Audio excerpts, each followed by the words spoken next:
এখন আমাদের যত অভাব, সে অভাবটা আসলে সবচেয়ে বেশি, আমি চিন্তা ভাবনা করে দেখলাম, সবচেয়ে বেশি অভাবটা হলো আমাদের ভাবের। আপনার জীবনে একটি বারের জন্য খুবই সিরিয়াসনেসের সাথে আপনার জীবনের অপরাধগুলোর কথা স্মরণ করে এগুলোর পরিণাম যদি আল্লাহ শাস্তি দেন তাতে কি হতে পারে, আল্লাহর শাস্তি কত ভয়াবহ হতে পারে, এই সব বিষয়গুলোকে মাথায় রেখে আল্লাহর কাছে আপনি মুক্তি লাভের জন্য চোখের পানি ফেলে ছলছল করে একা নির্জন একটু ক্ষমা চাইবেন।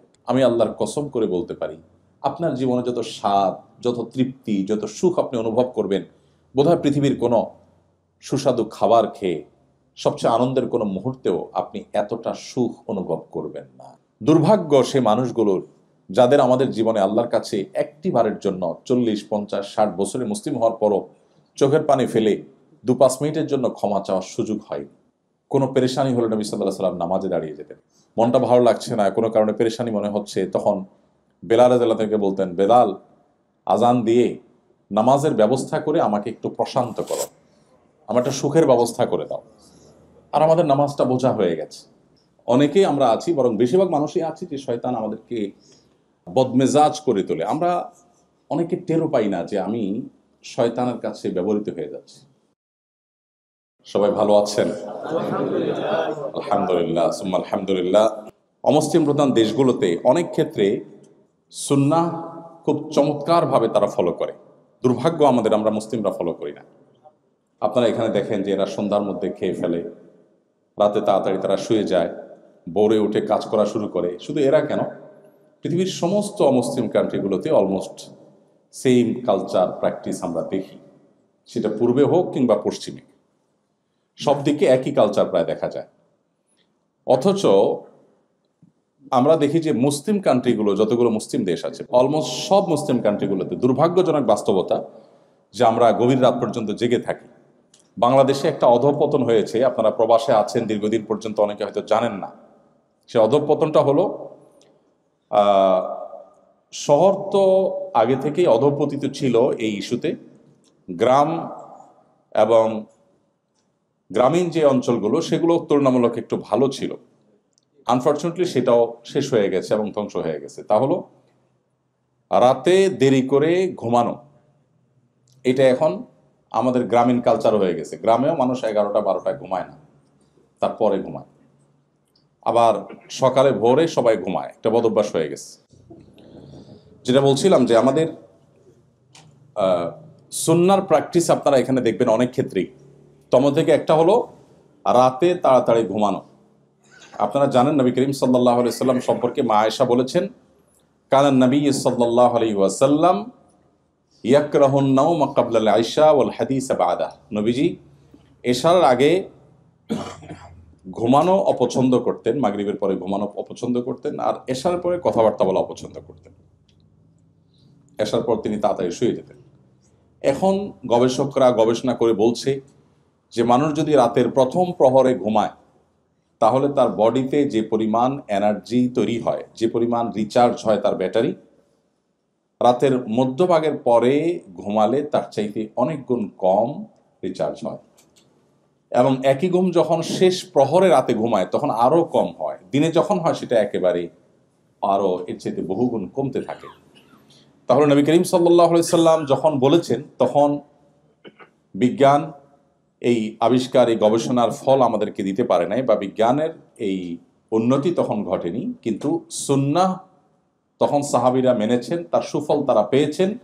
আমরা আনফর্চুনেটলি মুসলিম কান্ট্রিগুলো এটা ফলো করি না। ইভেন মিডল ইস্টের মতো এই আরব কান্ট্রিগুলোতে পর্যন্ত গভীর রাত পর্যন্ত জেগে থাকা, এটা একটা কমন তাদের ট্র্যাডিশন এবং সিস্টেমে পরিণত হয়েছে, আপনারা জানেন। এবং সকালে ঘুমানো, নবী করিম সাল্লাল্লাহু আলাইহি সাল্লাম দোয়া করেছেন, আল্লাহুম্মা বারিক লি উম্মতি ফি বুকুরিহা, আল্লাহ আমার উম্মতের জন্য সকালের সময়টাতে আপনি বরকত দান করুন। অমুসলিমরা যখন নবী করিম সাল্লাল্লাহু আলাইহি সাল্লামের সুন্নাহকে তারা আঁকড়ে ধরেছে, তাদের জীবনে তার ফলাফল, সুফল তারা ভোগ করছে। আনফর্চুনেটলি আমরা মুসলমানরা সেটা ভোগ করছি না। তো আমাদের নবী করিম সাল্লাল্লাহু আলাইহি সাল্লাম 1450 বছর আগে প্রায় যে সমস্ত সুন্নাহর নির্দেশ আমাদেরকে দিয়ে গেছেন, এখন সেগুলোর সুফল দুর্ভাগ্যজনকভাবে অমুসলিমরা ভোগ করছে, কারণ তারা আমল করছেন। অথচ আমরা মুসলিমরা আমাদের নবীজির সুন্নাহকে আমল করছি না এবং তার সুফলও আমরা পাচ্ছি না। তো আলহামদুলিল্লাহ, এখান থেকে আপনাদের সেই লাইফস্টাইল আপনাদের অভ্যাস হয়ে যাচ্ছে সন্দেহাতীতভাবে, এটা একটা ভালো দিক এবং ভালো গুণ। তো সেজন্যই খুব গভীর রাত পর্যন্ত আমরা প্রোগ্রামে যাব না ইনশাআল্লাহ।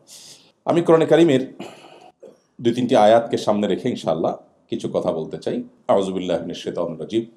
ওয়াসারিউ ইলা মাগফিরাতিম মির রাব্বিকুম ওয়া জান্নাতিন আরদুহাস সামাওয়াতু ওয়াল আরদ উইদ্দাত লিল মুত্তাকিন الذين ينفقون في السراء والضراء والكاظمين الغيظ والعافين عن الناس والله يحب المحسنين والذين إذا فعلوا فاحشة أو ظلموا أنفسهم ذكروا الله فاستغفروا لذنوبهم ومن يغفر الذنوب إلا الله ولم يصروا على ما فعلوا وهم يعلمون أولئك جزاؤهم مغفرة من ربهم وجنات تجري من تحتها الأنهار خالدين فيها ونعم أجر العاملين কোরআনে কারিমের সূরা আলে ইমরানের 33, 34 এবং 35, 36 এই কয়েকটি আয়াত আমি তেলাওয়াত করেছি।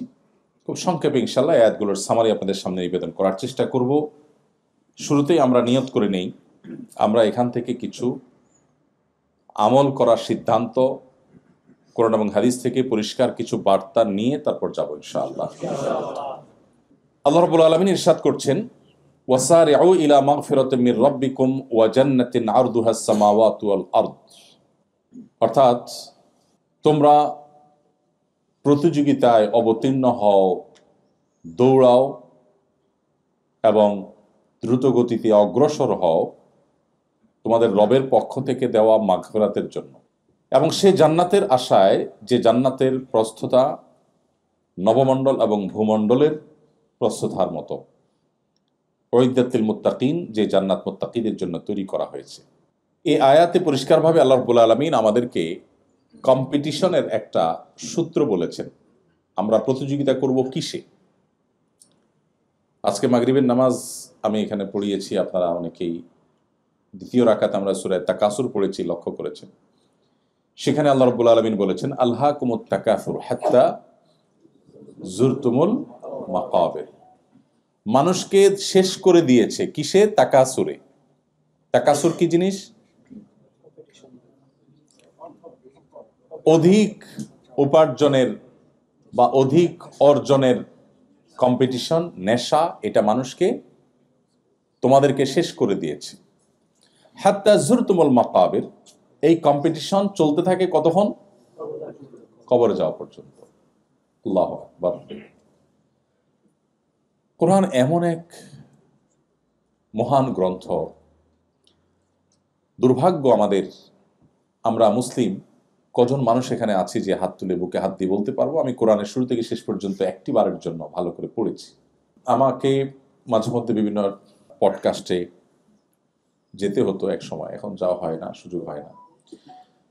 তো বইয়ের উপর আমাদের রকমারিতে আমাদের মাহমুদুল হাসান সোহাগ ভাই, আপনারা অনেকে চিনেন, বইটিয়ান মানুষ। এক সময় যিনি ইসলামের ছিলেন না, নাস্তিক ছিলেন, পরে আল্লাহ তাকে হেদায়েত দিয়েছেন। তিনি একটা পডকাস্টের জন্য আমাকে নিমন্ত্রণ করলেন, বললেন যে আমরা বই নিয়ে কাজ করি, আপনার জীবনে কোন বইয়ের সবচেয়ে বেশি প্রভাব ছিল? তাই বললাম, ভাই আমি আসলে খুব অলস মানুষ, বই টই পড়া আমার একেবারে হয় না। তবে বই যদি বলেন তো মানুষের রচিত বই এর কোনোটারই বিশেষ প্রভাব আমি কম্পেয়ার করার মতো আমি বলতে পারবো না বা মনে পড়ে না। তবে কোরআনের যে প্রভাব আল্লাহ তাআলা আমার উপর রেখেছেন সেটা বোধহয় আমি আপনাকে 2-4 ঘন্টা না, সারা জীবন বলে হয়তো শেষ করতে পারবো না। প্রতিটা আয়াতের প্রভাব।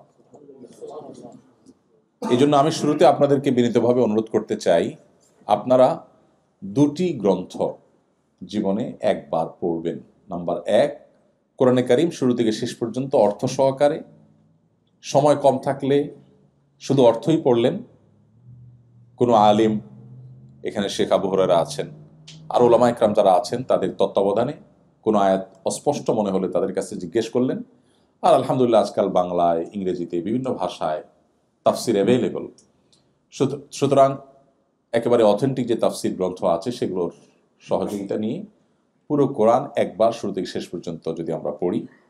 সেই সাথে আরেকটি গ্রন্থ আমি পড়তে বলবো, সেটা হলো নবী করিম সাল্লাল্লাহু আলাইহি ওয়াসাল্লামের একটা সিরাত গ্রন্থ বা তার একটা কমপ্লিট জীবনী, শুরু থেকে শেষ পর্যন্ত পূর্ণাঙ্গ একটা জীবনী গ্রন্থ।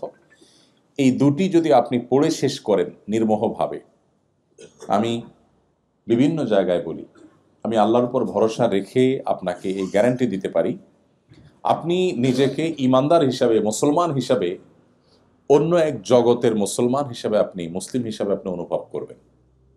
আপনার ইমানের মিটার এত উপরে যাবে যে আপনি অনুভব করবেন ইসলামটা। আমরা অনেকেই ইসলাম পালন করি, বাট এটা আমাদের অনেকটা বোঝার মতো হয়ে গেছে। এখানে অনেক ভাই আছেন যারা মাদক সেবন করেন না এবং হারাম খাবার খান না, অনেক ইবাদতবন্দি করেন, কিন্তু এটা আমরা মুসলিম, আল্লাহ হারাম করেছেন, এরকম একটা মানসিকতা থেকে, যে আল্লাহ নিষেধ করেছেন তাই আল্লাহর কথা না শুনলে আবার মুশকিল, আল্লাহ দিবে মায়ের জাহান্নামে ফেলবে, টেনশন, এই জায়গা থেকে। বিশেষ করে আমাদের তরুণদের মধ্যে, নতুন যে জেনারেশন আমাদের এখন, এই জেনারেশনের অনেকেই, তাদেরকে আমরা অবশ্য প্যারেন্টসরাও প্যারেন্টিংয়ের কোরআন এবং সুন্নাহ সম্মত প্যারেন্টিং না জানা থাকার কারণে বা অ্যাপ্লাই না করার কারণে আমরাও তাদেরকে এমনভাবে বলি যে আল্লাহকে তাদের কাছে নাউজুবিল্লাহ ভিলেনের মতো বানাই। ছোট ছোট বাচ্চারা কিছু করতে গেলে এটা করা যাবে না, আল্লাহ হারাম করেছেন, আল্লাহ গুনাহ দিবেন, ওইটা করা যাবে না, আল্লাহ গুনাহ দিবেন, ওইটা করা যাবে না, তখন বাচ্চা মনে করে যে এর সব কাজে ডিস্টার্ব তো করতেছেন নাউজুবিল্লাহ আল্লাহ। এরকম একটা টেন্ডেন্সি বাচ্চাদের মধ্যে, হয়তো বলতে পারে না কেন তরুণদের মধ্যে নাস্তিক্যবাদের দিকে চলে যাওয়ার হার বাড়ছে নানা কারণে। এর অনেক ইস্যু, অনেক কারণ আছে, এর মধ্যে এটা একটা কারণ হতে পারে। তাদেরকে যে ইসলামটা ভেতর থেকে তাদেরকে অনুভব করার সুযোগ করে দেওয়া, ভেতর থেকে ইমানটা এনে তারপর ইসলামটাকে চর্চা করা, এটার মধ্যে একটা আনন্দ আছে, এখানে বোঝা নাই, সেটাকে আপনি দারুণভাবে ফিল করবেন। এটা যদি আপনি করতে চান তাহলে আপনাকে কোরআন পড়তে হবে এবং সিরাত পড়তে হবে। কোরআন এবং সিরাত পাঠ করার পর আপনি দেখবেন আপনার ইসলামটাকে আপনি এনজয় করছেন। আপনার কাছে তখন কষ্ট হবে না, আপনার কাছে তখন অনেক আনন্দ হবে, অনেক সুখ অনুভব হবে। সাহাবা ইকরাম তাদের অবস্থা কি ছিল? খোদ নবী করিম সাল্লাল্লাহু আলাইহি সাল্লাম তিনি বলতেন, আরিহনা বিহা ইয়া বেলাল, কানা ইজা হাজাবাহু আমরুন ফাজা ইলা সালাহ। কোনো পেরেশানি হলে নবী সাল্লাল্লাহু আলাইহি সাল্লাম নামাজে দাঁড়িয়ে যেতেন। মনটা ভালো লাগছে না, কোনো কারণে পেরেশানি মনে হচ্ছে, তখন বেলাল রাদিয়াল্লাহু তাআলাকে বলতেন, বেলাল আজান দিয়ে নামাজের ব্যবস্থা করে আমাকে একটু প্রশান্ত করো, আমার একটা সুখের ব্যবস্থা করে দাও। আর আমাদের নামাজটা বোঝা হয়ে গেছে, আমাদের ইবাদতবন্দি বোঝা হয়ে গেছে, কারণ আমরা ইসলামটাকে সেভাবে শিখে জেনে বুঝে মুসলমান না। বিশেষ করে আমরা যারা বাংলাদেশে জন্মগ্রহণ করেছি বা মুসলিমের ঘরে জন্মগ্রহণ করেছি, আমরা সবাই মুসলিম বাই বর্ন বা মুসলিম বাই চান্স, বাপ মা মুসলমান তাই আমরা মুসলমান হয়ে গেছি। তো এই জন্য কোরআনে কারীমের আয়াতগুলো যখন আমরা অর্থ সহকারে বুঝে পড়ব, তো আমাদের বাস্তবতার সাথে যখন সেটাকে আমরা মেলাবো, দেখব যে এটা আসলে কোনো মানুষের গ্রন্থ না, কোনো মানুষ দ্বারা এগুলো সম্ভব না। সেজন্য আমি শুরুতে আপনাদের প্রতি উদাত্ত আহ্বান রাখলাম যে কোরআনে কারীম অর্থ সহকারে একটি কমপ্লিট সিরাত গ্রন্থ কমপক্ষে আমরা একটিবার শুরু থেকে শেষ পর্যন্ত পড়ে শেষ করব, এবং ভালো হয় ফ্যামিলিতে গ্রুপ স্টাডি করা গেলে। আমি জার্মানির বার্লিনে আমাদের কিছু ভাইদেরকে পেয়েছি, দারুল ইসলাম নামে একটা সংগঠনের অধীনে তারা কাজ করেন। 40-45 জন মেম্বার, তারা অলমোস্ট সবাই পিএইচডি হোল্ডার, সবাই বেশ ভালো ভালো অবস্থানে সেখানে আছেন। তো আমি তাদের জিজ্ঞেস করলাম আপনাদের দিনই মোটিভেশন, আমাকে সেখানে নেওয়ার জন্য তারা অনেক দিন চেষ্টা, শেষ পর্যন্ত সাকসেস। বললাম যে সিক্রেটটা কি? তোরা বললেন সিক্রেট হলো কোরআন। আমরা আজ বহু বছর আগে থেকে কয়েক বন্ধু মিলে আমরা গ্রুপ স্টাডি করতাম কোরআন, সেখান থেকে হতে হতে আজকে আমাদের কাজ আজকে বিশাল মহিরু আকার ধারণ করেছে। তো আপনার ইমানের জন্য প্রতিকূল পরিবেশে যদি আপনার ইমানের আইডেন্টিটিকে আপনি ধরে রাখতে চান, তো কোরআন আপনার সবচেয়ে বড় সহায়ক হবে ইনশাআল্লাহ। তো সবাই কোরআন বুঝে পড়বো তো ইনশাআল্লাহ। আমি সবাইকে বিনীতভাবে অনুরোধটি করলাম। আসুন এবার আমরা যে আয়াত এর তর্জমা করেছি সে আয়াতের প্রসঙ্গে আমরা একটু যাই। আল্লাহ বলছেন, তোমরা দ্রুততার সাথে দৌড়াও, কিসের জন্য? আল্লাহর মাগফিরাত পাওয়ার জন্য এবং জান্নাত লাভের জন্য। দুটি জিনিস, আল্লাহর মাগফিরাত এবং জান্নাত লাভ, এই দুইটা জিনিসের জন্য দৌড়াও। আমরাও দৌড়াই, কিন্তু সেটা হলো টাকা পয়সার জন্য, সামাজিক অবস্থানের জন্য, আমি আমার ভাষায় বলি সহজ বাংলায় ভাবসাবের জন্য। কিসের জন্য? ভাবসাবের জন্য। এখন আমাদের যত অভাব, সে অভাবটা আসলে সবচেয়ে বেশি, আমি চিন্তা ভাবনা করে দেখলাম, সবচেয়ে বেশি অভাবটা হলো আমাদের ভাবের। অভাবটা কিসের? ভাবের অভাব। মানে আমি ভাব নিতে না পারলে আমার কষ্ট লাগে, যে আমার প্রতিবেশী সে 2টা বাড়ি কিনে ফেলেছে, আমি এখন একটাও কিনতে পারলাম না। অভাবটা বাড়ির না, অভাবটা কিসের? ভাবের। মানে আমি তার সাথে তাহলে তো ভাবে কুলালাম না। সব ক্ষেত্রে অলমোস্ট এই অবস্থা। আমাদের মা বোনরা নিশ্চয়ই শুনছেন আমাকে। প্রবাসীদের মধ্যে খাওয়ানো এটা দেশের চেয়ে একটু বেশি হয়। কাজকাম তো কম, আত্মীয় স্বজন নাই, মা নাই, বাপ নাই, ভাই নাই, বোন নাই, কারে খাওয়াবে? আমরা তো দেশে সারা দিন আত্মীয় স্বজন এর খেদমত আলহামদুলিল্লাহ করার সুযোগ, আপনাদের সেই সুযোগ তো নাই। তো কি করবেন? দুধের স্বাদ গোলদি মিটা, প্রতিবেশী অমুকরে তমুকরে। এটা দরকার আছে, বরং এটা আমাদের ইমানে আইডেন্টিটি বাঁচাবার জন্য এই সার্কেল মেনটেন করা এবং এই বিনোদনটা দরকার আছে। আমি এটাকে অ্যাপ্রিসিয়েট করি, কিন্তু যেটা অ্যাপ্রিসিয়েট করি না সেটা হলো এই আয়োজনের নাম দিয়ে যে ভাবসাবের কম্পিটিশন হয়, সেটাকে। কোনো ভাবির বাসা খেয়ে আসছেন 15 আইটেম, তা আপনার অন্তত ওইটা ক্রস করতেই হবে, 16 করতে হবে, তাই না? অসুস্থ কম্পিটিশন, ইমানদার সুলভ কম্পিটিশন না। এটা আমাদের আদর্শের সাথে, আমাদের ইমানের সাথে যায় না, কিন্তু আমরা এটা করি। এটার বাহ্যিক লেয়ার বা বাহিরের রূপটা হয় খুব বিনয়ের সাথে, ভেতরের রূপটা পুরোটাই অহংকারে ভরা। উপরের প্রলেপটা কিসের? বিনয়ের প্রলেপ। কিরকম বিনয়ের প্রলেপ? মনে করেন 15 পদ করলেন, করার পর মেহমানরে খাইতে দিলেন, মেহমানরে খাইতে বসায়া এরপরে আপনার ভাবসাবের আসল রূপ জাহির করা শুরু হয়। বলেন যে ভাই আসলে আমার বাজার থেকে হাঁস আনার কথা ছিল, হঠাৎ ডিউটির চাপ পড়ে গেছে, পারলাম না, হাঁসটা মিস হয়ে গেছে। আপনার ভাবি আরো 2টা ভর্তা করার কথা ছিল, অমুক অমুক ভর্তা, হঠাৎ করে একটু ঝামেলা হলো, পারলো না। এটার বাহ্যিক রূপ হলো বিনয়, যে হে মেহমান সাহেব, আপনার আরো খেদমত করা দরকার ছিল, বাট আমরা পারলাম না, এটা আমাদের ত্রুটি। কিন্তু এর ভেতরের রূপটা হলো অহংকার। সেটা হলো, এটার আসল তর্জমা হলো, এই কথার আসল অনুবাদ হলো যে মেহমান, তুমি যে 15 পদ খাচ্ছ, তুমি মাইন্ড ইট, আমাদের ক্ষমতা ইচ্ছে অনেক বেশি। আমি 16 পদ তোমাকে খাওয়াইতে পারতাম, জাস্ট ঝামেলা আসছে দেখে, নাহলে দেখতা তুমি।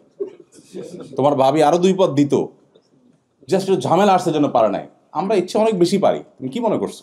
এটারে তুমি বেশি মনে করো না, আমাদের ক্ষমতা এর চাইতে আরো বেশি। এটা হলো এটার অনুবাদ। তাহলে দিন শেষে কম্পিটিশনটা কিসের? ভাবের। ইমানদার ভাবের কম্পিটিশন করবে না। আল্লাহ তাআলা এই আয়াতে ইমানদারের কম্পিটিশনের আইটেম বলে দিয়েছেন। কম্পিটিশন হবে আল্লাহর মাগফিরাত আদায়ের জন্য, কম্পিটিশন হবে জান্নাত লাভের জন্য। ভাইরা আমার, বস্তুবাদের মধ্যে হাবুডুবু খাচ্ছি, ভোগবাদ আমাদেরকে গ্রাস করে ফেলেছে চতুর্দিক থেকে আষ্টে পৃষ্ঠে, যার কারণে আমাদের আসল লক্ষ্য, জীবনের টার্গেট, সেটা দূরে সরে যাচ্ছে, আমরা সেখান থেকে সরে যাচ্ছি। শয়তান আমাদেরকে জীবনের অগুরুত্বপূর্ণ বিষয়গুলোকে আমাদের কাছে সবচেয়ে গুরুত্বপূর্ণ করে তুলেছে। এই জন্য প্রয়োজন হলো পুরো পরিবারের সিদ্ধান্ত গ্রহণ করা। কম্পিটিশন আমরা সবাই করব, কিসের জন্য? আমাদের লক্ষ্য, গোল কি হবে, সেটা আমাদের ফ্যামিলির প্রত্যেকে বসে ডিসাইড করতে হবে। আল্লাহ তাআলা আমাদেরকে সেই নির্দেশ দিচ্ছেন যে তোমরা যদি আল্লাহর মাগফিরাত এবং জান্নাত লাভের জন্য যদি দৌড়াতে থাকো, হাঁটলে হবে না, কি করতে হবে? দৌড়াতে হবে। তার মানে সাধারণ পথ চলা হলে হবে না, দুনিয়া টুকটাক না, আখেরাত টুকটাক, আর দুনিয়া হলো ঠিকঠাক। নামাজটা কোনো মতে, জবটা একেবারে খুব গুরুত্বের সাথে। তো এটা তো দৌড়ানো না, এটা হলো হাঁটা। তো আল্লাহ তাআলা আমাদেরকে নির্দেশ করছেন যে আমরা আল্লাহর মাগফিরাতের জন্য দৌড়াই এবং জান্নাত লাভের জন্য দৌড়াই। মাগফিরাত লাভের জন্য দৌড়ানো বলতে কি বোঝায়? মাগফিরাত লাভের জন্য দৌড়ানো মানে আল্লাহর কাছে মাপ চাওয়া। পৃথিবীতে মানুষের কাছে মাপ চাইলে ভালো ফিল হয় না খারাপ ফিল হয়? আমি কি বোঝাতে পেরেছি প্রশ্নটা? আপনি যদি কারোর কাছে মাপ চাইতে হয়, কোনো কারণে আপনি এমন কিছু বলে ফেলেছেন যে একটা বাজে সিচুয়েশনে পড়েছেন, এখন আপনাকে ক্ষমা চাইতে হলো সবার সামনে বা পেছনে, ভাই আমি সরি, আমার ভুল হয়ে গেছে, আমাকে মাফ করে দেন, এই যে ক্ষমা চাওয়া, এই ক্ষমা চাওয়ার ফিলিংসটা মানুষের ভালো হয় না খারাপ হয়? অস্বস্তিকর, লজ্জাস্কর, অপমানকর, শেষ হয়ে যায়। মানে আমাকে ক্ষমা চাইতে হলো, এর চাইতে তার অনেক টাকা লস হয়ে গেল তার কষ্ট হতো না যত কষ্ট হয় মানুষের কাছে ক্ষমা চাইলে, তাই না? সুবহানাল্লাহ, আল্লাহ রাব্বুল আলামিন আমাদেরকে সে ক্ষমা চাওয়ার টেন্ডেন্সি তৈরি করার জন্য বলছে, কিন্তু পার্থক্য হলো সে ক্ষমাটা মানুষের কাছে চাওয়া নয়। কার কাছে চাওয়া? আল্লাহর কাছে চাওয়া। আপনারা নিশ্চয়ই বিভিন্ন সময় আল্লাহর কাছে ক্ষমা চেয়েছেন, ইস্তেগফার করার সুযোগ হয়েছে আমাদের অ্যাজ এ মুসলিম, সবারই কম বেশি হয়েছে। কিন্তু আমি আপনাকে আহ্বান করব, আপনার জীবনে একটি বারের জন্য খুবই সিরিয়াসনেসের সাথে আপনার জীবনের অপরাধগুলোর কথা স্মরণ করে এগুলোর পরিণাম যদি আল্লাহ শাস্তি দেন তাতে কি হতে পারে, আল্লাহর শাস্তি কত ভয়াবহ হতে পারে, এই সব বিষয়গুলোকে মাথায় রেখে আল্লাহর কাছে আপনি মুক্তি লাভের জন্য চোখের পানি ফেলে ছলছল করে একা নির্জন একটু ক্ষমা চাইবেন। ভাইরা আমার, একই কাজ যেটা মানুষের কাছে করার পর আপনি অপমান বোধ করেন, অস্বস্তি বোধ করেন, সেটা যখন আপনি আল্লাহর কাছে নিবেদন করবেন, আমি আল্লাহর কসম করে বলতে পারি আপনার জীবনে যত স্বাদ, যত তৃপ্তি, যত সুখ আপনি অনুভব করবেন, বোধহয় পৃথিবীর কোনো সুস্বাদু খাবার খেয়ে সবচেয়ে আনন্দের কোনো মুহূর্তেও আপনি এতটা সুখ অনুভব করবেন না। আল্লাহর কাছে ক্ষমা চাওয়াটা এত আনন্দের, এত তৃপ্তির। দুর্ভাগ্য সে মানুষগুলোর যাদের আমাদের জীবনে আল্লাহর কাছে একটি বারের জন্য 40, 50, 60 বছরে মুসলিম হওয়ার পরও চোখের পানি ফেলে 2-5 মিনিটের জন্য ক্ষমা চাওয়ার সুযোগ হয়নি। আল্লাহ রাব্বুল আলামিন আমাদের সবাইকে আল্লাহ তাআলার ইস্তেগফারকারী বান্দাদের কাতারে শামিল হওয়ার তৌফিক দান করুন।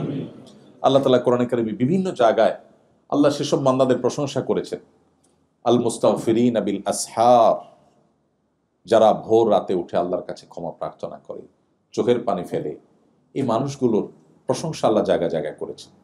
ইস্তেগফারকারী বান্দা আল্লাহর কাছে অনেক প্রিয়, অনেক পছন্দের। আল্লাহ মূর্খতা সুলভ দৃষ্টিভঙ্গির কারণে আমাদের অনেককে বলতে শোনা যায়, অনেক সময় আমরা বলি যে আমার জীবনে কোনো পাপ করি নাই, আমার জীবনে কোনো অপরাধ করি নাই। যে এই কথা বলে ইটসেলফ এটাই সবচেয়ে বড় অপরাধ।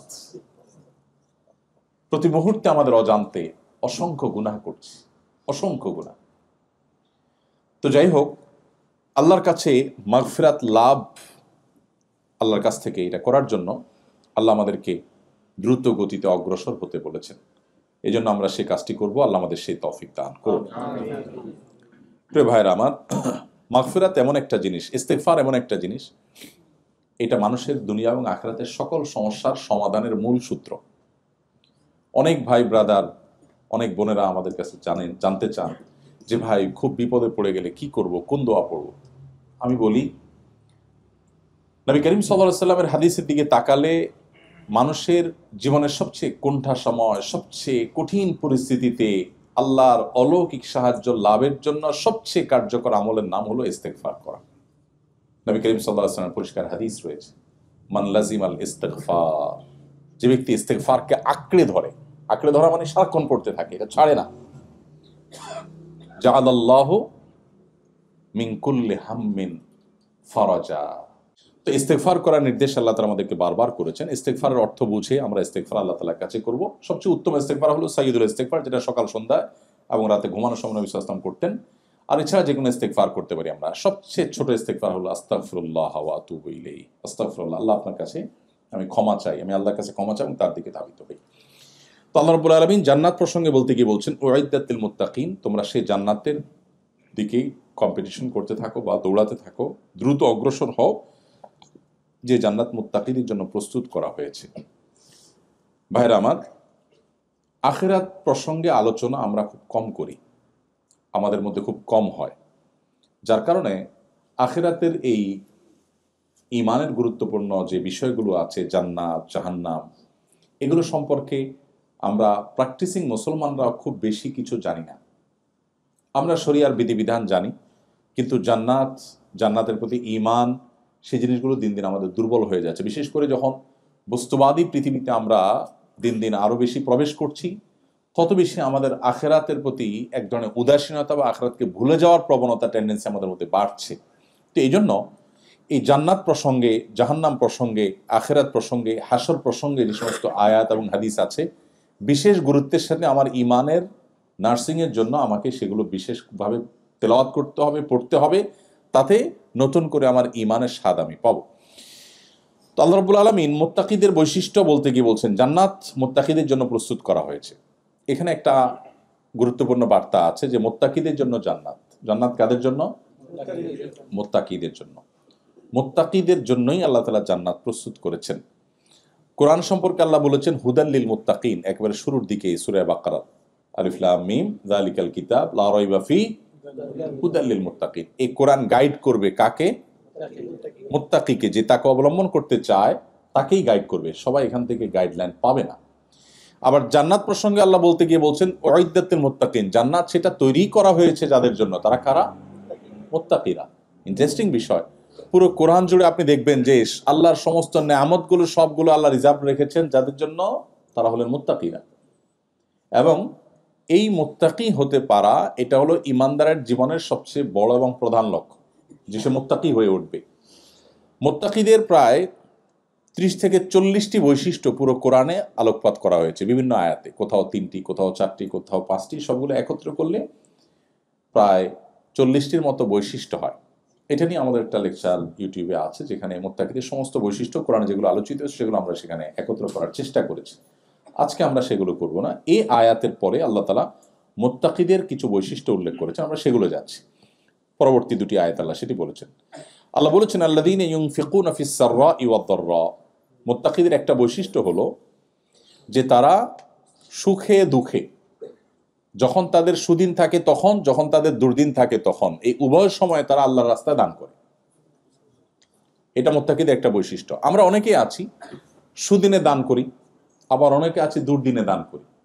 কিছু লোক আছে দিন খারাপ হলে তখন টুকটাক কিছু দান সাদাকা করে, ভালো হলে তখন সে আল্লাহকে আর স্মরণ রাখতে চায় না। যখন যারা ক্ষমতায় থাকে তারা কেউ আমাদের কাছে, হুজুরদের কাছে আসে না। যখন ক্ষমতা থেকে নেমে যায় সব সিরিয়াল ধরে, হুজুর এটা দোয়া করেন। হ্যাঁ, সব সময় এই অবস্থা। অনেক তরুণ আমার কাছে সিভি দেয়, ভাই একটা চাকরি দিয়ে। তো ভাই আমি তো কোনো ইন্ডাস্ট্রির মালিক না, কেমন চাকরি দিব? বলছে ভাই কত ব্যবসায়ী আছে আপনাদের সাথে পরিচয় আছে, একটু দেখেন। তো আমি বলি যুবক আসেন বসেন, আমাদের সাথে অনেক ব্যবসায়ীর পরিচয় আছে ঠিক আছে, কিন্তু ব্যবসায়ীরা আমাদের কাছে সুদিনে আসে না। যখন ধরা খেয়ে দেউলিয়া হওয়ার দশা হয় তখন আসে, হুজুর একটু পানি পড়া দেন, দোয়া দেন। যখন সুদিন আসে তখন হুজুর দেখার সময় তার হাতে আর থাকে না, তখন সে দূরে দূরে থাকে। তো মুত্তাকির বৈশিষ্ট্য হলো সে সুদিনে দুর্দিনে সর্বাবস্থা আল্লাহর রাহে দান করবে। তার কষ্ট আছে, কষ্ট থাকলে সেই অনুপাতে কম করে দান করবে, কিন্তু তখনও সে করবে। 2 নম্বর বৈশিষ্ট্য হলো ওয়াল কাযিমিন আল গাইজ, যারা রাগ সংবরণ করতে পারে। কঠিন একটা বিষয়। অনেক ভালো ভালো মানুষ, ইয়া তাহাজ্জুদ গুজার, কপালে সিল পড়ে গেছে, লম্বা দাড়ি আছে, হয়তো আলেম মানুষও, দায়ী মানুষও, কিন্তু ওনার আসল রূপ বা চেহারা এইটা ওনার রাগের সময় ফুটে ওঠে, এবং সেটা না দেখলে বোঝা যায় না উনি আসলে মানুষটা কেমন। আল্লাহ রাব্বুল আলামিন মুত্তাকিদের বৈশিষ্ট্য বলতে গিয়ে বলেছেন জান্নাত যে মুত্তাকিদের জন্য, সে মুত্তাকিদের বৈশিষ্ট্যের মধ্য থেকে দ্বিতীয় গুণ হলো তারা নিজেদের ক্রোধকে সংবরণ করতে পারে। ক্রোধ সংবরণ করার কথা আল্লাহ বলেছেন, ক্রোধ না থাকার কথা আল্লাহ বলেননি। তাহলে বোঝা গেল ক্রোধ থাকাটা খারাপ না, ক্রোধ নিয়ন্ত্রণ করতে না পারাটা খারাপ। যদি কেউ রাগ তার ভিতরে একেবারেই নাই, সে ধোঁয়ার সাপ, এটা প্রশংসার কোনো বিষয় না। আল্লাহ কিন্তু বলেন নাই ওয়াল আদিমিন আল গাইজ, আল্লাহ বলেন না যাদের গোসা রাগ বলতে কিচ্ছু নাই এরা মুত্তাকি, আল্লাহ বলেন নাই। তাহলে বোঝা গেল গোসা রাগ থাকতে হবে, কারণ এটা নাহিয়ানিল মুনকারের ক্ষেত্রে গোসা রাগের দরকার হবে কি হবে না? এই জন্য দেখেন আল্লাহ শব্দ নিয়ে যদি আপনি বিশেষ কোরআনে শুধুমাত্র আলফাজ, সব শুধু কোরআনকে কেন্দ্র করে 80 থেকে 85টা শাস্ত্র পৃথিবীতে গড়ে উঠেছে, মুসলিম মনীষা গড়ে তুলেছে। দুর্ভাগ্য আমাদের, শুধু কোরআনের টেক্সটটা পর্যন্ত পড়ে দেখা হয়নি 50 বছরের মুসলমান, কখন সে 85টা শাস্ত্র নিয়ে পড়বে? শুধু কোরআনের শব্দের রহস্য নিয়ে যে সমস্ত গবেষণা শত শত বছর, হাজার বছর ধরে হয়েছে, এক একটা শব্দের গবেষণা আপনার ইমানের মিটারকে কোথায় নিয়ে যাবে। আপনি চিন্তা করবেন যে কোনো মানুষ দ্বারা এটা সম্ভব হয় না। লাতাইফুল কোরআন, রমুজুল কোরআন, গমুজুল কোরআন, কোরআনের যে সিক্রেটস গুলো, কোরআনের যে লেয়ারে লেয়ারে আল্লাহ তাআলার যে সমস্ত কুদরত গুলো আছে, সেগুলো যদি আমরা অ্যানালাইসিস করি বা পড়ি, তো আমাদের ঈমান অনেক বেশি বৃদ্ধি পাবে। দেখুন এখানে আল্লাহ তাআলা বলেছেন ওয়াল কাযিমিন আল গাইজ, আল্লাহ বলেন নাই ওয়াল আদিমিন আল গাইজ। আদিমিন আল গাইজ মানে হলো যাদের রাগ নাই। মুত্তাকিদের বৈশিষ্ট্য আল্লাহ সেটা বলেন নাই। তাহলে বোঝা গেল রাগ থাকতে হবে, কিন্তু রাগরে কি করতে হবে? কন্ট্রোল করতে হবে। এইটা বড় জটিল কাজ। বেশিরভাগ মানুষ রাগ উঠে গেলে ডায়রিয়ার রোগীর মতো হয়ে যায়। ডায়রিয়ার রোগী যেরকম একটা পর্যায়ে গেলে আউট অফ কন্ট্রোল হয়ে যায়, তার স্টুল পাস তার হাতে, তার নিয়ন্ত্রণে থাকে না, এরকম একটা লেভেলে চলে যায় না? আমি বলি বদরাগী রোগ যারা নিয়ন্ত্রণ করতে পারে না নিজেরে, সেই জন্য কল্পনা করে যে আমি ওই পেশেন্টের মতোই, আমিও আমার আউট অফ কন্ট্রোল।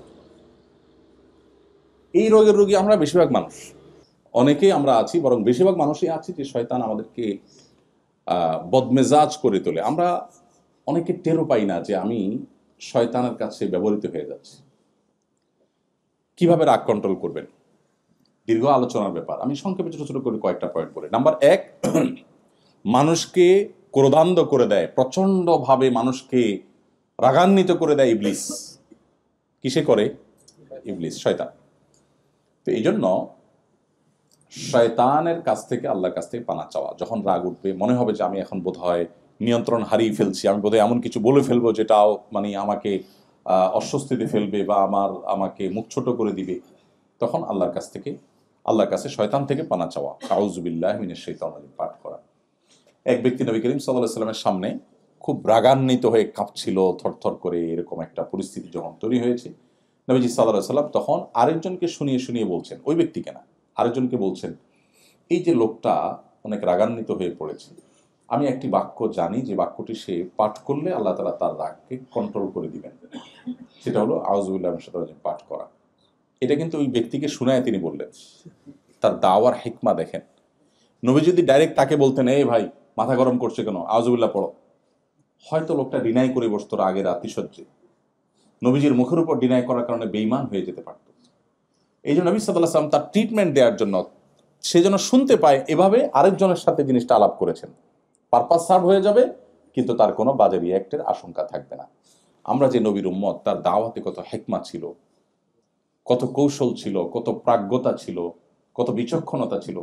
এমনি এমনি মাত্র 10 বছর সময় পেয়েছেন মদিনাতে, একটি বছর আরামে ঘুমাতে পারেননি, নিশ্চিন্তে ঘুমাতে পারেননি। কখনো বদর, কখনো উহুদ, কখনো তাবুক, কখনো খন্দক, একের পর এক যুদ্ধ চাপিয়ে দেওয়া হয়েছে। এরকম কোণঠাসাময় পরিস্থিতিতে একটা মানুষের বেঁচে থাকা যেখানে দায়, সেখানে তার মিশনকে পৃথিবীর সবচেয়ে শক্তিশালী মিশনে পরিণত করে দুনিয়া থেকে গেছে। পৃথিবীতে তার চাইতে সাকসেস আরেকজন মানুষ আপনি দেখাতে পারবেন না। 10 বছরে তো আমরা আমাদের সংসারের অবস্থাই পরিবর্তন করতে পারি। আপনারা অনেকে আছেন 20 বছর হয়ে গেছে, এখনো গোছায় উঠতে পারেন। 10 বছরে বিশ্ব মানবতার মোড় ঘুরিয়ে দিয়ে তারপর চলে গেছে, সাকসেস হয়েছে। এই মানুষটি আল্লাহ রাব্বুল আলামিন তাকে যে বিচক্ষণতা দিয়েছেন, তাকে যে হিকমা দিয়েছেন, সেটা কোরআনের প্রতি শব্দে শব্দে তার হিকমার আলোচনা রয়েছে। এই জন্য নবীজির সম্পর্কে তার সহধর্মিনী আমাদের মা আয়েশা রাদিয়াল্লাহু তাআলা আনহা বলেছেন, কানা খুলুকুল কোরআন, নবীজির চরিত্র ছিল কোরআন। তো এখানে নবী সাল্লাল্লাহু আলাইহি ওয়াসাল্লাম যখন দেখলেন ওরা রাগান্বিত হয়েছে, তিনি সরাসরি তাকে না বলে তিনি বললেন, আমি একটা বাক্য জানি যেটা বললে তার রাগ প্রশমিত হয়ে যাবে। তার রাগ প্রশমিত হয়ে গেছে। আপনারা এও জানেন, বারবার শুনেছেন যে নবীজি যখন সোসাইটিতে কোনো ভায়োলেশন দেখতেন, কোনো শরিয়া বিরোধী কাজ দেখতেন, আল্লাহর বিধানের পরিপন্থী কিছু দেখতেন কোনো ব্যক্তি বিশেষের মধ্যে, তাকে বললে হয়তো তিনি লজ্জায় পড়ে যাবেন, আনইজি ফিল করবেন, নবীজি মিম্বরে উঠে বলতেন, আমার কি হলো, কিছু লোককে দেখি তারা এরকম এরকম কাজ করে যেটা করা উচিত নয়। তাতে যাকে তিনি সংশোধন করতে চাইতেন তিনি সংশোধিত হয়ে যেতেন, আবার তিনি কারোর সামনে লজ্জার মুখেও পড়তেন না। তো এইভাবে আমাদের প্রিয় নবী সাল্লাল্লাহু আলাইহি ওয়াসাল্লাম তার দ্বীনকে প্রতিষ্ঠিত করবার জন্য, তার দ্বীনকে জিন্দা করবার জন্য, আমাদের আত্মশুদ্ধির জন্য তিনি বহুমুখী চেষ্টা করেছেন। তাহলে মুত্তাকিদের দ্বিতীয় বৈশিষ্ট্য হলো রাগ সংবরণ করা। রাগ কিভাবে সংবরণ করব, তার একটা পদ্ধতি বললাম, খুব বেশি মাথা গরম হয়ে গেলে কি পড়তে হবে?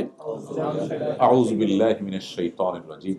এটার অর্থ বুঝে উপকারিতা চিন্তা করে পড়তে হবে। শুধু মন্ত্রের মতো পড়লাম সেই মানসিকতা থেকে পড়া উচিত না, পড়তে হবে বুঝে। আল্লাহ বলেছেন কোরআনে কারিমে, ইম্মা ইয়ানজাগান্নাকা মিনাশ শাইতানি নাজগুন ফাস্তাইজ বিল্লাহি মিনাশ শাইতানির রাজিম। শয়তান যখন তোমাকে খোঁচা দিবে বা তোমাকে ক্ষতিগ্রস্ত করবে, বিভ্রান্ত করবে, করতে চাইবে, তখন তুমি আল্লাহর কাছে পানা চাইবে শয়তান থেকে। তাহলে শয়তান থেকে যখনই আশ্রয় চাইবো, আল্লাহ আমাদের রাগ সংবরণ করবে। এখন মুশকিল হলো লজিকের দুনিয়া, লজিক পাগল এই পৃথিবীতে। এখন সবকিছুতে সায়েন্সের উন্নতি অগ্রগতি, আমাদের সবকিছুতে লজিক লাগে। এখন প্রশ্ন হলো, রাগ উঠছে আমার, মাথা গরম হয়ে গেছে, আউযুবিল্লাহ পড়লে দূর হয়ে যাবে, কেমন কথা? আমরা তো ট্যাবলেট খাইলে অসুখ ভালো হয়, কোরআন পড়লে ভালো হয়ে যাবে, এটা তো আমাদের বুঝে আসে না, তাই না? এখন ভয়েস কমান্ডের যুগ, মোবাইল ভয়েসে কাজ হয় সেটা তো অনেক পুরান। গাড়ি ভয়েস কমান্ডে গাড়ি চলে, সেটাও পুরান হয়ে গেছে। এখন আরো লেটেস্ট জিনিস চলে আসছে। এখন তো আপনার এসি লাগবে, সুইচ টিপ দেওয়া তো দূরের কথা, হাই এসি, এসিকে আপনি লক করে বলবেন তুমি স্টার্ট হও, বন্ধ হও, সেটাও করার দিন পুরান হয়ে গেছে। এখন লেটেস্ট কি? লেটেস্ট হলো আপনি গরম ফিল করছেন, অটোমেটিক এসি চলবে। আপনি ঠান্ডা ফিল করছেন, এসি বন্ধ হবে। তো আমি যদি মোবাইলকে যদি বলি হাই শ্রী কল অমুক, আমার এই কথা যদি মোবাইল শুনে এবং যদি অ্যাকশন হয়, তো আল্লাহর কালাম পড়ে যখন আমি বলবো তখন কেন অ্যাকশন হবে না? মানুষ যেটা না বুঝে ওটা তার কাছে ইলজিক্যাল মনে হয়, যেটা না বুঝে সেটা তার কাছে লজিক। আসলে এই লজিকের সংজ্ঞাটা কি, এটা আরেক দীর্ঘ আলোচনার বিষয়। আজ থেকে যখন 200 বছর আগে বিদ্যুৎ ছিল না, তখনকার একজন মানুষ, তাকে যদি বলা হতো যে ভাই ওয়ালের এই জায়গাটাতে এই জিনিসটাকে সুইচ বলে, এটা টিপ দিলে লাইট জ্বলবে, এটা 200 বছর আগে যদি মানুষকে বলা হতো, তাহলে তার কাছে এই কথাটা কি লজিক্যাল ছিল না ইলজিক্যাল ছিল? ইলজিক্যাল ছিল না। আরে মাথা খারাপ নাকি, এখানে টিপ দিলে লাইট জ্বলতে যাবে কেন? এখন সেটা কি লজিক্যাল না ইলজিক্যাল? লজিক্যাল। আগামী 500 বছর পরে যে আবিষ্কারটা হবে, যেটা এখনো হয়নি, সেটা এখন আমাদের কাছে কেউ বললে আমাদের কাছে মনে হবে ইলজিক্যাল, কারণ আমি জানি না সেটা। তো এই যদি হয় মানুষের টেকনোলজির অবস্থা, তো আল্লাহ রাব্বুল আলামিন আখিরাতে, কিয়ামতে তার যে মহাসৃষ্টির যে জগৎ, সিক্রেটস, যেটা আমরা জানি না, সেই জগতের কোনো বিষয় যদি আমার বুঝে না আসে, আমি যদি বলি না এটা তো বুঝে আসে না, আমি কেন মানবো? এইটা হবে একেবারেই অজ্ঞতা সুলভ অ্যাপ্রোচ। তো আউযুবিল্লাহ পড়লে রাগ প্রশমিত হয়, নবী সাল্লাল্লাহু আলাইহি ওয়াসাল্লাম এই হাদিসের উপর আমরা আমল করব। 1। 2 নম্বর হলো, রাগ প্রশমিত হওয়ার জন্য নবী সাল্লাল্লাহু আলাইহি ওয়াসাল্লাম বলেছেন অবস্থার পরিবর্তন করতে। এটা একেবারে হাতে নাতে আমরা দেখতে পাবো। দাঁড়ানো অবস্থায় রাগান্বিত হয়ে গেলে বসে যাওয়া, বসা অবস্থায় রাগান্বিত হলে শুয়ে যাওয়া, এবং আরো একটা কার্যকর উপায় হলো স্থান ত্যাগ করা। আপনার এখন রাগ উঠছে, এখান থেকে আপনি সরে যান, আপনি 1 ঘন্টা পরে আসেন, দেখবেন রাগ আগের যে ইয়েতে ছিল, মানে স্পিড যেটা ছিল ওইটা আর নাই। আমি বিশেষ করে, আপনারা তো সবাই এখানে ম্যাক্সিমাম মানুষ ফ্যামিলি নিয়ে আসছেন, স্টুডেন্ট যারা আছে তারা হয়তো ফ্যামিলি নিয়ে আসবে। আমি মিডল ইস্টে যারা থাকে প্রবাসী বা মালয়েশিয়াতে, এই সমস্ত প্রবাসীদের মধ্যে কথা বললে বলি ভাই, আমি বহু প্রবাসীকে দেখছি মোবাইলে, সেই তখনকার কথা 2009-10 সালে কথা বলতেছি, যে মোবাইলে আপনার রিচার্জ করে বউয়ের সাথে ঝগড়া শুরু করে। মোবাইল যখন অ্যালার্ম দেয়, মেসেজ দেয় যে আর মাত্র 1 রিয়াল আছে, আধা রিয়াল আছে, কেটে যাবে, তখন বলে যে দাঁড়াও আমি রিচার্জ করে আইতেছি। আবার যে এটা রিচার্জ করে আইসা ঝগড়ার সেকেন্ড ইনিংস কন্টিনিউ করে। এভাবে কার্ড একটা পরটা শেষ করে, কি করে ঝগড়া করে। আমি এরকম বহু যোগ্য দেখলাম, ভাই ইটস তো লস প্রজেক্ট। ঝগড়া করার জন্য এই যে মোবাইলে টাকা নষ্ট করা, তো লস প্রজেক্ট, আপনি কেন এটা করছেন? তো বলে ভাই কি করবো? আমি বললাম শুনেন, বুদ্ধি হলো যখন এরকম ঝগড়ার ইস্যু তৈরি হবে, তখন মোবাইলটা বন্ধ করে দিবেন। বন্ধ করে কাজের জন্য অন্য কোনো সিম দিয়ে কাজটা সারবেন, দেশের সাথে যোগাযোগ বন্ধ। বরাবর 3 দিন মোবাইল বন্ধ থাকবে, 3 দিন পরে ওপেন করে এবার আপনি ঝগড়াটা করবেন।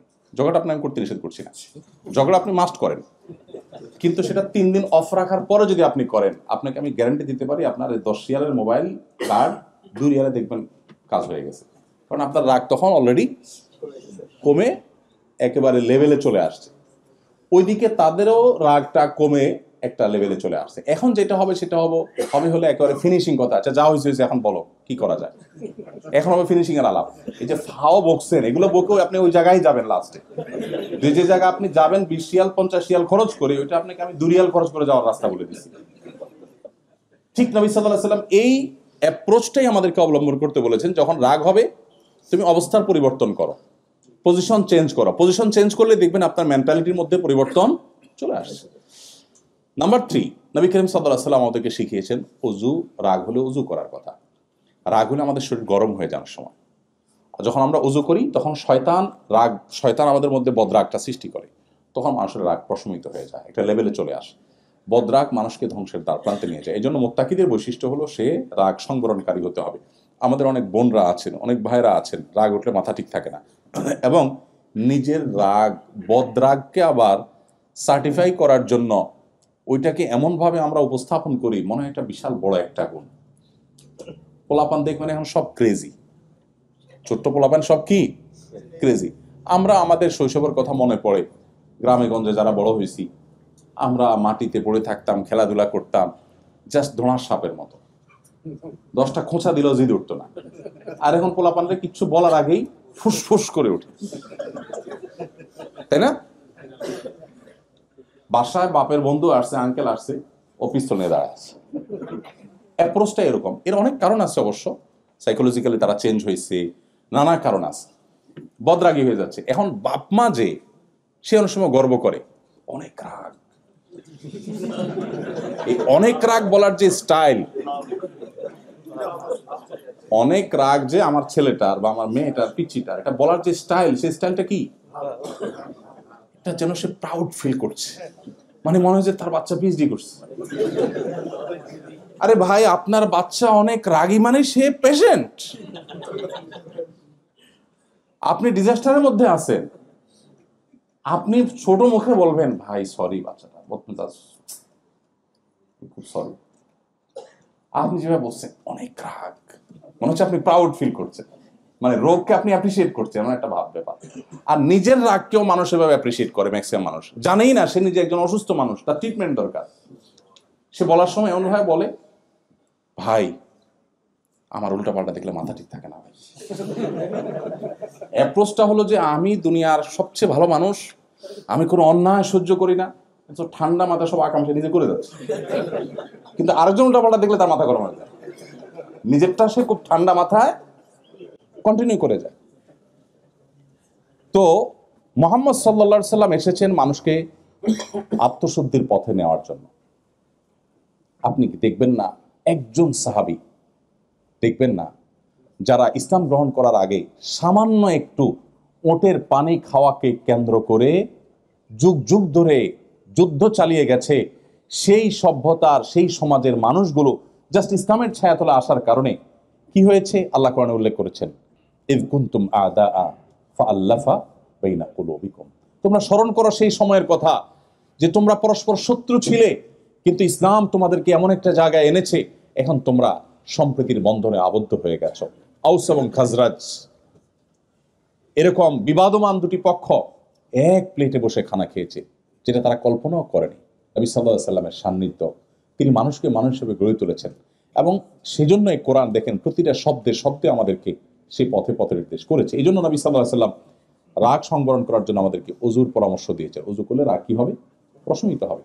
আমরা অনেকেই আছি এটাকে রোগ মনে না করে এটাকে আমাদের পজিটিভ দিক মনে করি, এবং আমাদের এই রোগটাকে আমরা পেলে পুষে, ওই যে সাপ কলা দুধ দিয়ে কলা দিয়ে সাপ পোষে যেরকম, আমরা আমাদের এই রোগটাকে অনেকে পুষে বেড়াচ্ছি।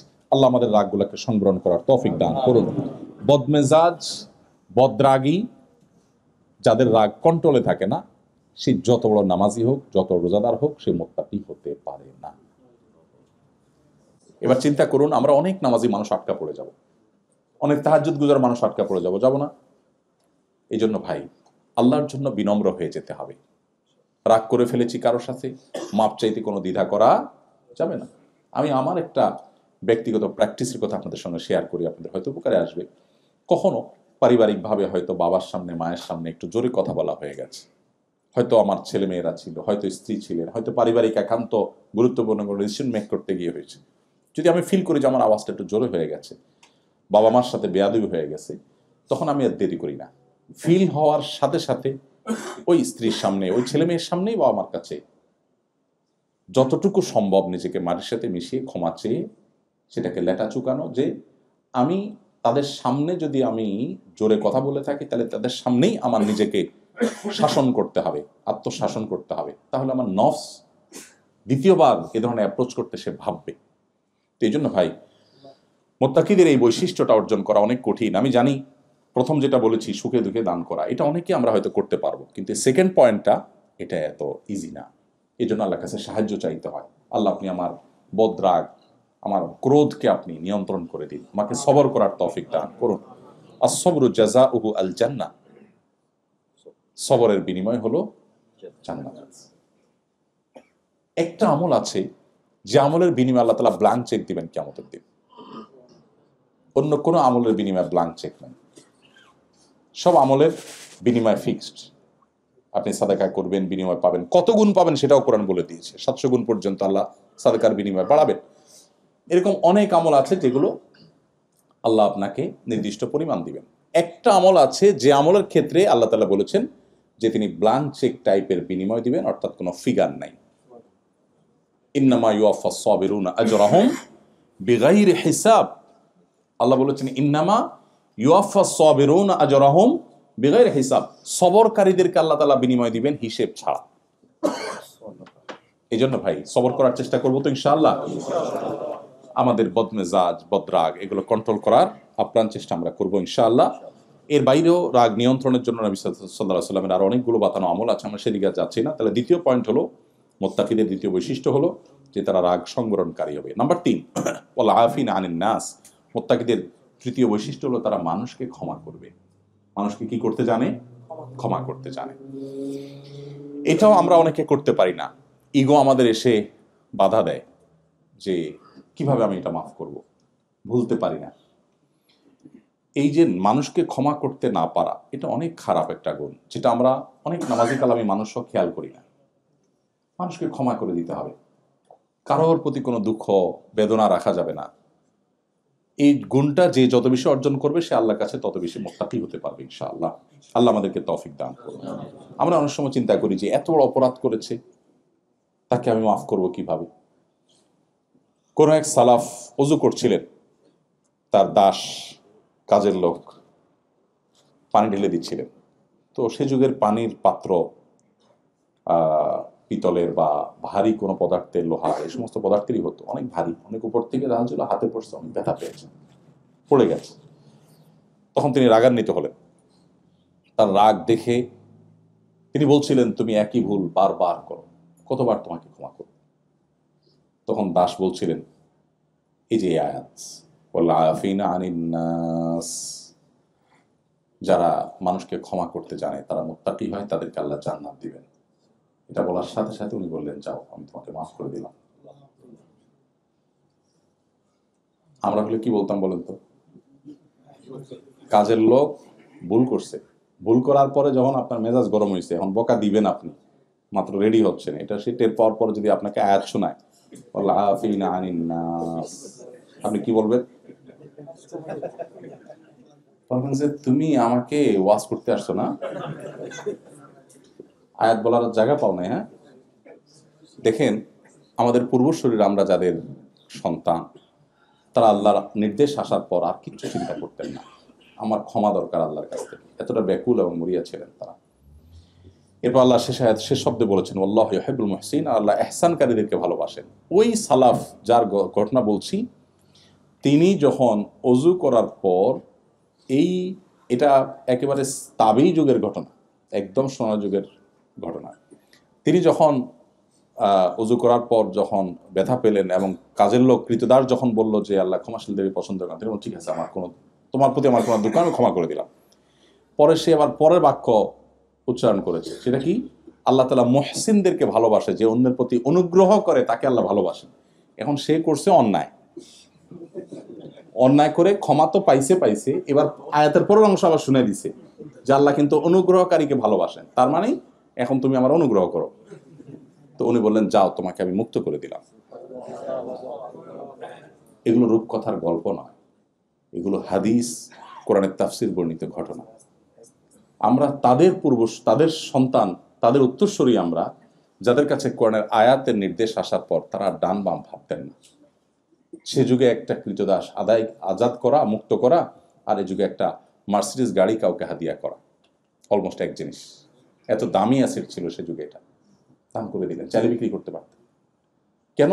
যে আমি চাই আল্লাহ আমাকে মুত্তাকিদের কাতারে শামিল করুন। কত বৈশিষ্ট্যের কথা আমরা শুনি কোরআনে, আমরা যখন আয়াত পড়ি কত মুত্তাকিদের বৈশিষ্ট্য আছে আমরা খেয়ালও করি না। একটা বৈশিষ্ট্য অ্যাচিভ করার জন্য এই মুহূর্তের মধ্যে এত বড় বড় স্যাক্রিফাইস তারা করেছেন। এমনি এমনি গোটা পৃথিবী তাদের পায়ের নিচে আসে নাই, এমনি এমনি গোটা পৃথিবী তারা শাসন করেন, এমনি এমনি তারা গোটা পৃথিবীর নেতৃত্বের আসনে আসেন নাই। তাদেরকে কোরআনের যোগ্যতায় তারা যোগ্য করে তুলেছেন। আজ কোরআন একদিকে, আমরা আরেক দিকে। কিছু লেবাস আছে, 2-4 রাকাত নামাজ কালাম পড়ি, নিজেকে অনেক ভালো মুসলমান মনে করি। তাকওয়া এক জগতে, আমরা আরেক জগতে। আল্লাহ আমাদের সবাইকে মুত্তাকিদের ইমাম হওয়ার তৌফিক দান। আল্লাহ কত সুন্দর দোয়া শিখিয়েছেন সূরা ফুরকানের 74 নম্বর আয়াত, রব্বানা হাবলানা মিন আজওয়াজিনা ওয়া যুররিয়াতিনা কুররাতা আয়ুন ওয়াজআলনা। আল্লাহু আকবার। আয়াতে আল্লাহ আমাদেরকে শেখাচ্ছেন আমরা যেন দোয়া করি। আমরা মুত্তাকি হতে চাই তা না, আমরা মুত্তাকিদের ইমাম হতে চাই। এই জন্য মুত্তাকিদের ইমাম হওয়ার আগে তো মুত্তাকি হইতে হবে অ্যাটলিস্ট। অতএব আজ থেকে আমরা রাগ সংবরণ করার নিয়ত করবো তো ইনশাআল্লাহ। এমন কোন মানুষ পৃথিবীতে থাকবে না যাকে আমি ক্ষমা করতে জানবো না। নবী করিম সাল্লাল্লাহু আলাইহি সাল্লাম যদি হিন্দাকে ক্ষমা করতে পারেন, তিনি যদি আবু সুফিয়ানকে ক্ষমা করতে পারেন, আপনি কার উপরে অভিমান করে বলবেন আমি তাকে ক্ষমা করব না? সবাইকে ক্ষমা করবো তো ইনশাআল্লাহ। সোসাইটিতে চলতে গেলে অনেকের প্রতি অভিমান হয়, অনেকের প্রতি কষ্ট হয়, কিন্তু এগুলো ক্ষমা করতে জানা এটা ইমানদারের সিফাত। শয়তান আমাদেরকে এই গুণটা অর্জন করতে দেন, আমাদেরকে শক্ত করতে চায়, আমরা নরম হব ইনশাআল্লাহ। এরপরে আল্লাহ তাআলা মুত্তাকিদের বৈশিষ্ট্য বলতে গিয়ে পরের আয়াতে বলেছেন, ওয়াল্লাযীনা ইযা ফাআলু ফাহিশাতান আও যালামু আনফুসাহুম যাকারুল্লাহ। মুত্তাকিদের আরেকটা বৈশিষ্ট্য হলো, কোন একটা অন্যায় কাজ হয়ে গেলে, কোন একটা অশ্লীল কাজ হয়ে গেলে, কোন একটা গুনাহের কাজ হয়ে গেলে, আও যালামু আনফুসাকুম, নিজের প্রতি নিজে কোনো অবিচার করে ফেললে, যাকারুল্লাহ, আল্লাহকে তারা স্মরণ করে, আল্লাহকে স্মরণ করে, ফাস্তাগফারু লিযুনুবিহিম, এরপর আল্লাহর কাছে তার এই পাপের জন্য সে ইস্তেগফার করে, ক্ষমা প্রার্থনা করে। ওয়া মান ইয়াগফিরুয যুনুবা ইল্লাল্লাহ, আর আল্লাহ ছাড়া কে ক্ষমা করার অধিকার রাখে। ওয়ালাম ইউসিররু আলা মা ফাআলু ওয়া হুম ইয়ালামুন, এরপর আল্লাহর কাছে এভাবে ইস্তেগফার করার পর দ্বিতীয় দফা এই গুনাহটা সে করে না। আল্লাহর ভয়ে, আল্লাহর বান্দা হিসাবে সে এটাকে পুনরায় আবৃত্তি করে না, আর এই গুনার পিছনে, এই গুনাতে আসে না। এই বৈশিষ্ট্যগুলো যদি উল্লেখ করে, এই বৈশিষ্ট্য যদি কেউ অর্জন করে, আল্লাহ বলেছেন উলাইকা জাযাউহুম মাগফিরাতুম মির রাব্বিহিম ওয়া জান্নাতুন তাজরি মিন তাহতিহাল আনহার, এই মানুষগুলোর বিনিময় হলো আল্লাহর পক্ষ থেকে মাগফিরাত এবং জান্নাত লাভ। এই দুটা জিনিস, ওয়া নি'মা আজরুল আমিলিন, আর আমলকারীদের বিনিময় কতই না ভালো। শেষ। এই 4টি আয়াত আমি আপনাদের সামনে বলেছি শেষ। আমি শুধু সামারিগুলো বলছি আবার, যে আল্লাহ বলেছেন তোমরা দৌড়াও, দ্রুত গতিতে তোমরা আগাও মাগফিরাত এবং জান্নাতের দিকে। গোটা পৃথিবী আগায় একদিকে, আপনি অগ্রসর হবেন অন্যদিকে।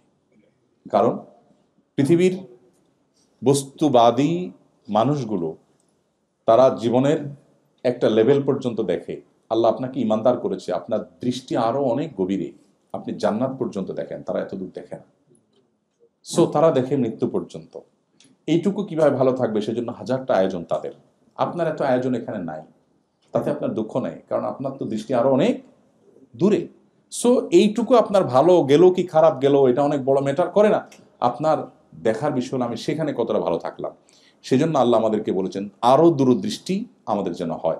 আর সেজন্যই কম্পিটিশনের আমাদের জগৎটাই ভিন্ন হবে। আমি শুরুতে যে ভাবসাবের কথা বলছি, যদিও কথাটা রসাত্মক হয়েছে, রসিকতার সাথে হয়েছে, কিন্তু ইম্পর্টেন্ট, যে ব্যক্তি ভাবসাব ছেড়ে দিবে এবং অসুস্থ কম্পিটিশন ছেড়ে দিবে, আল্লাহ তাআলা তাকে এমনি সুখী করে দিবে। কোনো সম্পদ ছাড়া সে সুখী হবে। নবী সাল্লাল্লাহু আলাইহি ওয়াসাল্লাম এমনি বলেন নাই, লাইসাল গিনা বিকাসরাতিল আরদ ওয়ালাকিন্নাল গিনা গিনান নাফস, অনেক সম্পদ আহরণ করলে সে ধনী হয় না। তাহলে ধনী কে হয়? নবীজি বলেছেন যে ব্যক্তি মনের দিক থেকে ধনী। মনের ধনী কি আবার? মনের ধনী হলো যে মনে করবে যে আমার অনেক আছে, আলহামদুলিল্লাহ আমি হ্যাপি, যা আছে এটা আমি অংশ, আমি কারোর সাথে কম্পিটিশনে যাচ্ছি না, অন্তত পার্থিব ইস্যুতে। পার্থিব ইস্যুতে কম্পিটিশন যে পৃথিবীতে কখনো মানুষ সুখী হয় না। আপনি যার সাথে কম্পিটিশন করবেন তার সমান হয়ে গেলেন, এরপরে দেখবেন তার চেয়ে ডাবল আরেকজন, এবার কি করবেন?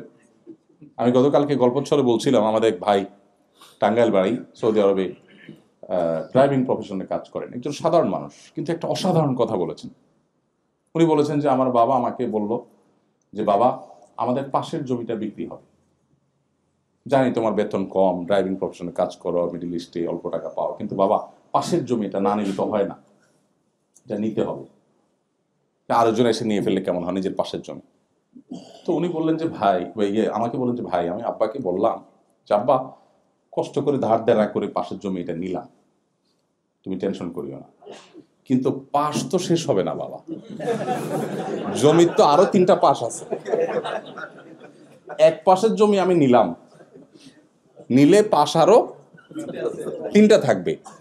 ইভেন যেটা আমি নিলাম এটা নেয়ার পর এটারও আবার পাশ, মানে 3টা হবে ভুল, এটা নেয়ার পর পর তো আবার 4টাই হয়ে যাবে, এটারও তো আবার পাশ আছে। তো আমি আজকে এই পাশেরটা নিলাম, কালকে ওই পাশেরটা নিব, ওইটা নেয়ার পর আবার ওইটার আবার পাশ হবে, তো এটার তো কোনো এন্ডিং হবে না বাবা। তুমি বরং আমাকে একটা লিমিটেশন দিয়ে দাও যে এই পর্যন্ত আমরা নেব, এরপর আর নেব না, তাহলে আমি ট্রাই দিই। তা না হলে তুমি এইভাবে আমাকে দুনিয়াটা আল্লাহ তাআলা এরকম একটা গর্তের মতো করে দিয়েছেন যে এটার কোনো এন্ডিং নাই। মানুষ পাগলের মতো ছুটতে ছুটতে আল্লাহকুমুত তাকাতুর হাত্তা যুরতুল মাকাবির, একটা সময় রিয়েলাইজ হয়। দেখুন, অ্যাজ এ মুসলিম, বিশেষ করে আমাদের এখানে অনেক তরুণ বন্ধুরা আছেন, একটা বয়সে বুঝে আসবে যে আসলে জীবনের সবই ছিল মিছে, কিন্তু তখন আর জীবনের কোনো ব্যাক গিয়ার নাই, পেছনে আসার আর কোনো স্কোপ, শুধু চোখের পানি ফেলবেন, আফসোস করে আর কাজ হবে না। এই জন্য ভাই, আমাদের কম্পিটিশন হবে জান্নাত এবং আল্লাহর মাগফিরাত লাভের জন্য। চেষ্টা করা যাবে তো ইনশাআল্লাহ। মাগফিরাত লাভের জন্য চেষ্টা করলে কি লাভ হবে? দুনিয়াতে আল্লাহ তাআলা রিজিকের কষ্ট দূর করে দিবেন। আল্লাহ সূরা নূহের মধ্যে বলেছেন যে যারা ইস্তিগফার করবে তাদের কি হবে? ইউমদিদুকুম বিআমওয়ালিন ওয়া বানিন ওয়া ইয়াজআল লাকুম জান্নাতিন ওয়া ইয়াজআল লাকুম আনহারা। আল্লাহ সম্পদ সন্ততি দিয়ে সমৃদ্ধ করবেন। সো আমাদের সেদিকে যেতে হবে।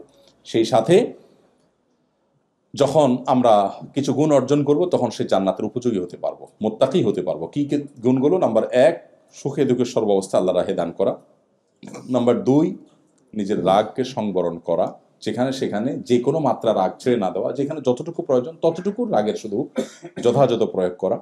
নাম্বার 3, মানুষকে ক্ষমা করতে শেখা, মানুষকে ক্ষমা করতে জানা, ক্ষমা করা মানুষকে। যত মানুষ অন্যায় করুক আমি ক্ষমা করবো ইনশাআল্লাহ, আমি লস করব না, ক্ষমা করলে আমার লাভ। দেখেন, যার ঈমান নাই তার সবই লস, যার ঈমান আছে তার সবই লাভ। নবী করিম সাল্লাল্লাহু আলাইহি ওয়াসাল্লাম বলেছেন, আজাবান লি আমরিল মুমিন ইন্না আমরাহু কুল্লাহু খায়র। ঈমানদারের পুরো জীবনটাই অদ্ভুত, সবকিছুতেই কল্যাণ। ইন আসাবাহু খায়রুন সাবারা শাকারা ফাকানা খায়রাল্লাহ। ঈমানদার জীবনে কোনো ভালো কিছু অ্যাচিভ করছে, বলে আলহামদুলিল্লাহ, খুশি, আল্লাহকে ক্রেডিট দেয়, সে শুকরিয়া করে সওয়াব পায়। আবার যদি নাসাবাহু শাররুন, যদি তার জীবনে কোনো বিপদ আসে, সবারা, সে সবর করে, ফাকানা খায়রাল্লাহ, তখনও সে সওয়াব পায়। তাহলে হাতে মরলেও লাখ, বাঁচলেও লাখ, ঈমানদারের সে অবস্থা। এই জন্য আল্লাহ রাব্বুল আলামিন আমাদেরকে মানুষকে ক্ষমা করতে নির্দেশ করেছেন। মানুষকে ক্ষমা করতে জানা, এটা হলো সবরের আলামত। এবং 4 নম্বর বৈশিষ্ট্য হলো, যদি কোনো গুনাহ হয়ে যায় সাথে সাথে ইস্তেগফার করা। আপনারা এখানে যে পরিবেশের মধ্যে আপনারা বড় হচ্ছেন বা জীবন পার করছেন, এখানে চতুর্দিকে চোখের গুনার হাতছানি। কতবার ইস্তেগফার করা উচিত, কতবার ইস্তেগফার করা উচিত, কত বেশি ইস্তেগফার করা উচিত, আল্লাহর সাথে বোঝাপড়াটা কত বেশি পরিষ্কার করা উচিত। আমরা একটা লাইফ এনজয় করছি, কিন্তু কোরআন যে লাইফের পথে আহ্বান করেছে সেটা আমরা এনজয় করার সুযোগ পাই নাই। আমি সেটাই আপনাদের আহ্বান করেছিলাম, আবারও সেটাই আহ্বান করছি যে প্লিজ কোরআন আমাদেরকে যেরকম লাইফ, আমাদের যে জীবন যাপন করতে বলেছে সেটাকে আমরা করতে শিখি এবং করতে জানি। আল্লাহ আমাদের সেই তৌফিক দান করুন।